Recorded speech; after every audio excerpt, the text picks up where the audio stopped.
போகும்போது இப்படி சைடுல தூக்கிக்கிட்டு அப்படி கையை விட்டாக்க உள்ள ஒரு பாக்கெட் இருக்கும், அங்க சேஃப்டியா காசு வச்சுக்கலாம்.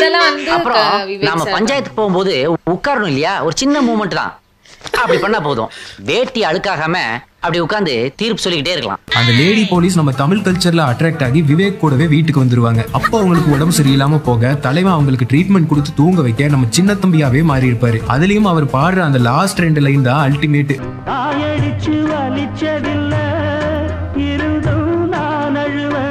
தாயடிச்சு வலிச்சதில்ல இருந்தும் நான் அழுவேன், நான் அழுதா தாங்கிடுவா உடனே தாய் அழுவா. ஆக மொத்தம் தாய் மனசு போல் நடக்கும் பிள்ளதா, ஆக மொத்தம் என் குடும்பம் மொத்தமுமே அழுகதா. பாய் மேலே செமக்கட்ட வைத்து வலியால் இவள் துடிக்க, தமிழ் செல்வன் பாட்டு படிக்க.